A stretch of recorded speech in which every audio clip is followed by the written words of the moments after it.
Hello नमस्कार। मेरा नाम आयुष ओझा है और आप देख रहे हैं क्राइम स्टोरी। रोज रात 9 बजे आपके सामने मुखातिब होंगे क्राइम की दुनिया की कुछ अनसुनी कहानियों के साथ।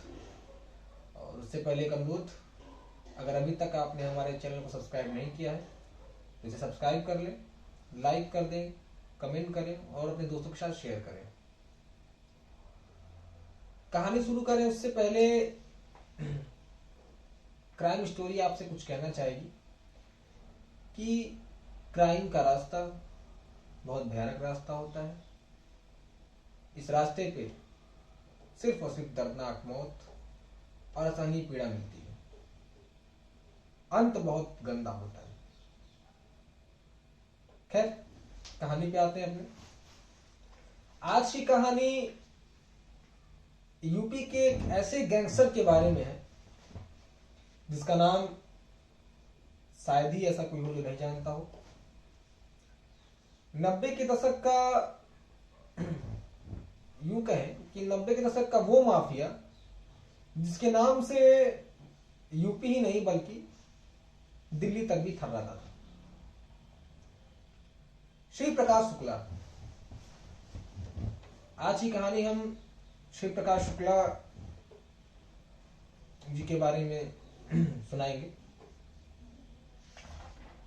शिव प्रकाश शुक्ला गोरखपुर के मामखोर गांव में पैदा हुए। पिता रामभू शुक्ला पेशे से उस वक्त ठेकेदार थे। बहुत सारी कहानियों में ये कहा गया है और बताया गया आपको कि शिव प्रकाश शुक्ला के जो पिताजी थे वो टीचर थे, जबकि ऐसा नहीं है। शिव प्रकाश शुक्ला के जो पिताजी थे वो इंडियन नेवी से रिटायर थे और उसके बाद वो ठेकेदारी का काम करते थे। बड़े भाई भी ठेकेदार थे और अच्छे खासे मतलब ठेकेदारी में इनका नाम हो चला था रामभू शुक्ला का। तो अच्छे खासे परिवार से आते थे। शिव प्रकाश शुक्ला शुरू में पहलवानी का शौक था और अभी तो वेब सीरीज भी आ चुकी है रंगबाज, और बहुत सारी वेब सीरीज आ चुकी है जिनमें आपने देखा है। उसमें कहानी को थोड़ा तोड़ मोड़ के बताया गया है। हम आपको वास्तविकता की तरफ ले चलते हैं। शिव प्रकाश शुक्ला की जो सीरीज चलेगी वो 5 सीरीज चलेगी। आज पहला सीरीज बचपन से स्टार्ट करते हैं। जब 13 साल के थे और एक विद्यालय में पढ़ते थे तो उनके एक साथी याद करते हुए उनसे हमारी बात हुई। चूंकि इस सब उन्होंने बताया है ताकि उनका नाम ना लिया जाए, इसलिए उनका नाम गोपनीय रखा गया है। उनसे हमारी बात हुई तो उन्होंने बताया कि 13 साल का एक लड़का जिसकी आंखों में खौफ नजर आता था, बचपन से ही अपने कदमों से पूरी दुनिया को झुकाना चाहता था। वो छोटी सी उम्र में फर्राटे की रफ्तार से गाड़ी चलाता था, चाहे मोटरसाइकिल हो या 4 व्हीलर। स्कूल के दिनों को याद करते हुए उनके एक मित्र बताते हैं, जब शिव प्रकाश 9वीं क्लास में था तो उसने उनसे कहा था कि एक दिन मैं इसी गोरखपुर में AK-47 लहराऊंगा। सोचिए, ये 9वीं क्लास की बात है। मतलब जिस उम्र में पढ़ाई लिखाई और खेलने की उम्र में लड़के रहते हैं, उस उम्र में शिव प्रकाश ने अपने एक मित्र को कहा कि मैं इसी गोरखपुर में एक दिन AK-47 लहराऊंगा। और उसमें AK-47 का नाम बहुत सारे लड़के जानते भी नहीं थे। इस तरह के हथियार नहीं थे और ऐसे साधन नहीं थे जो उनको ये जानकारी प्राप्त करा सके।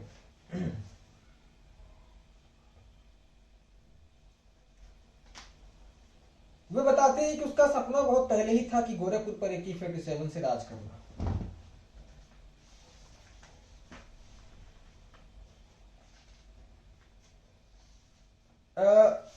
एक राम अनुज तिवारी हैं, वे उनसे हमारी बात हुई। पहले गोरखपुर में रहते थे, अब लखनऊ में रहते हैं। ठेकेदार है, तब भी ठेकेदार थे, अब भी ठेकेदार है। वे बताते हैं कि एक बार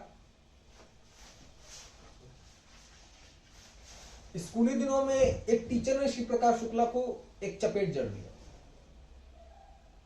एक झापड़ मार दिया।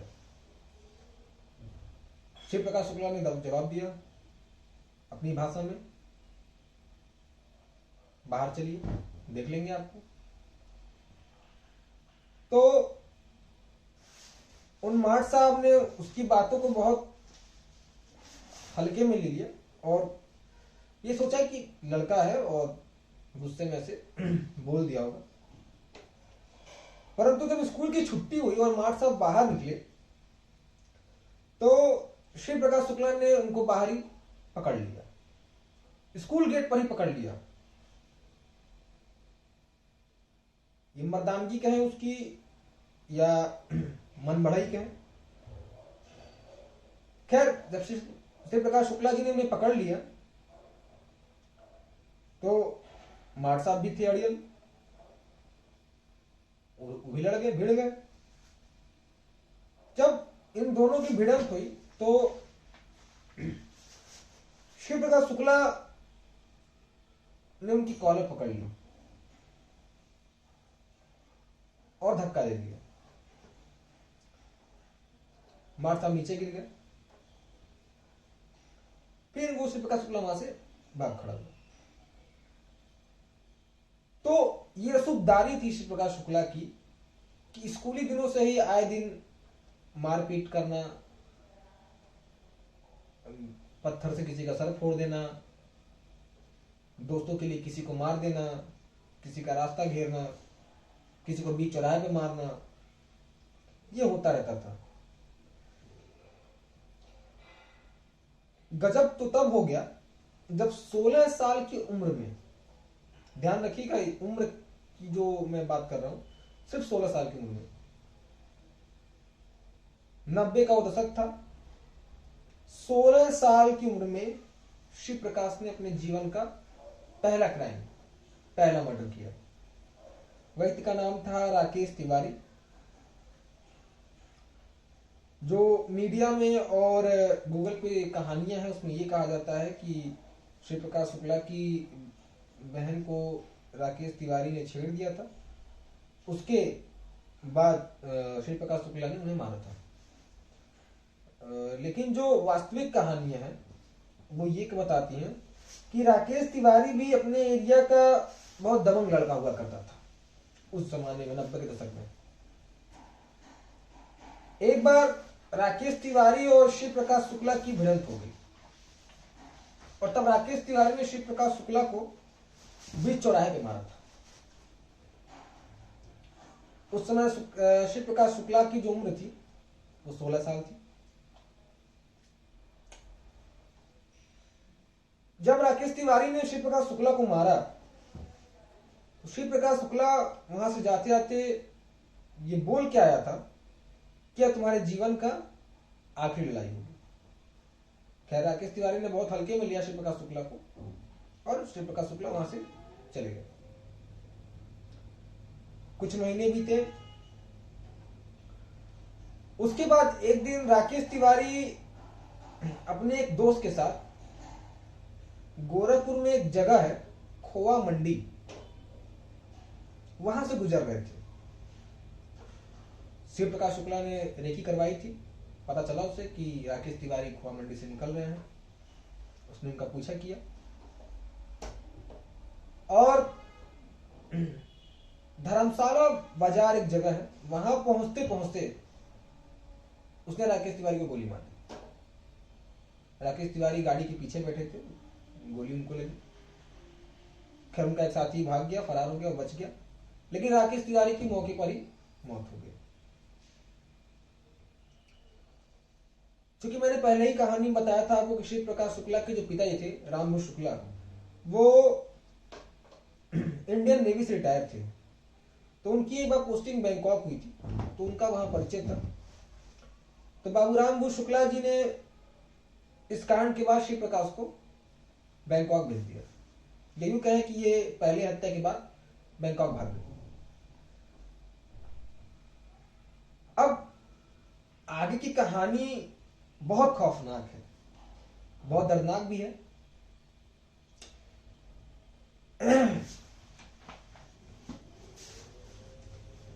जब ये बैंकॉक चले गए तो माँ बाप को भी लगा और परिवार वालों को भी लगा कि हो सकता है वहां से लौटे तो सुधर जाए, परंतु ऐसा हुआ नहीं। शिव प्रकाश शुक्ला जी के मुंह में खून लग चुका था, दबंगई का जुनून चढ़ चुका था। जब ये शिव प्रकाश शुक्ला जी बैंकॉक से लौटे तो उसके बाद ये माना जाता है कि गोरखपुर के एक बहुत बड़े नेता, नाम नहीं लिया जाएगा उनका, गोरखपुर के बहुत बड़े नेता के टच में रहे, वहां से दबंगई के हुनर पैतरे सीखे। उसके बाद शिव प्रकाश तो हाथ से ही निकल गए। फिर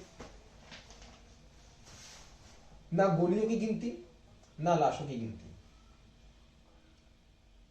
उसके लौटने के बाद गोरखपुर में एक जगह है गोलघर,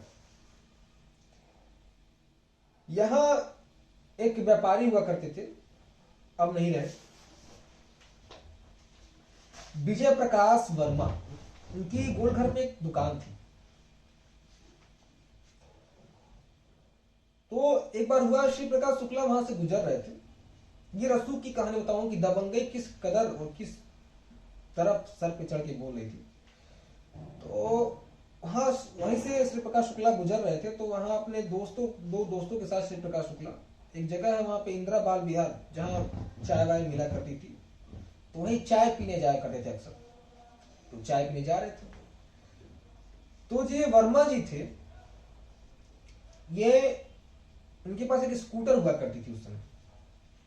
अपनी स्कूटर को वहीं इंदिरा बाल विहार पार्क के सामने खड़ा करके और अपनी दुकान पे जाया करते थे रोज की तरह। वो उस दिन भी गाड़ी अपनी वहीं खड़ा किए हुए थे। तो श्री प्रकाश शुक्ला उनकी स्कूटर पर बैठकर चाय पी रहा था। तो जब वर्मा जी आए और उनको शायद कहीं जाना था, काम था, तो स्कूटर से शुक्ला को उतरने की कहते हैं। श्री प्रकाश शुक्ला आ गया, हम नहीं उतरेंगे, हम चाय पी लेंगे तब जाएंगे। खैर वर्मा जी, चूंकि अभी श्री प्रकाश शुक्ला जी का इतना नाम नहीं हुआ था, इसलिए भी कोई ठीक से जानता पहचानता नहीं था। लेकिन समय खराब था, श्री प्रकाश शुक्ला के मुंह में खून लग चुका था। वर्मा जी भी अच्छे कदकाठी के थे, वो भी अड़ गए और श्री प्रकाश शुक्ला को एक थप्पड़ जड़ दिया। इसके बाद तो फिर कोहराम मच गया। श्री प्रकाश शुक्ला ने इस थप्पड़ के जवाब में इतने लात घुसे मारे वर्मा जी को कि वर्मा जी वहीं बेहोश हो गए। लोगों के बीच बचाव के बाद श्री प्रकाश शुक्ला वहां से निकले। उसके बाद फिर श्री प्रकाश शुक्ला ने एक हफ्ते बाद वर्मा जी का कहीं से नंबर पता किए और फोन किया। फोन करते ही बोला कि मैं श्री प्रकाश शुक्ला बोल रहा हूं और तुम्हारी लड़ाई हुई थी हमसे इंदिरा बाल विहार पार्क में, मैं वही बोल रहा हूं, और जिस दिन अपने दुकान पे देखी जाओगे वहीं गोली मार दी जाओगे। रसूख ये कि वर्मा जी इतने डर गए कि उन्होंने उसी दिन गोरखपुर छोड़ने का फैसला कर लिया और उसी दिन गोरखपुर छोड़ के चले गए। तो ऐसी दबंगई, ऐसा खौफ वो पैदा करते थे। आगे की कहानी थोड़ी डरावनी, दर्दनाक और भयावह है। आगे की कहानी जानने के लिए कल मिलेंगे हम रात 9 बजे। कल की कहानी में मैं आपको बताऊंगा कि कैसे श्री प्रकाश शुक्ला ने गोरखपुर के एक बहुत बड़े, यूं कहें कि ठाकुरों के गुट के एक नेता, उस समय माननीय आदरणीय विधायक जी ब्रह्म प्रताप शाही जी की हत्या की थी सरियाम लखनऊ में AK-47 से। तो कल का इंतजार रहेगा। मिलते हैं कल के फिर एपिसोड में। और जाते थे एक अनुरोध आपसे कि अगर अभी तक आपने हमारे चैनल को सब्सक्राइब नहीं किया है तो सब्सक्राइब कर लें, लाइक करें, शेयर करें और अपने दोस्तों के साथ, या अगर कोई सुझाव आप हमें देना चाहते हैं, कोई कहानी हम सुनना चाहते हैं तो कहानी कमेंट में हमें जरूर बताएं। धन्यवाद।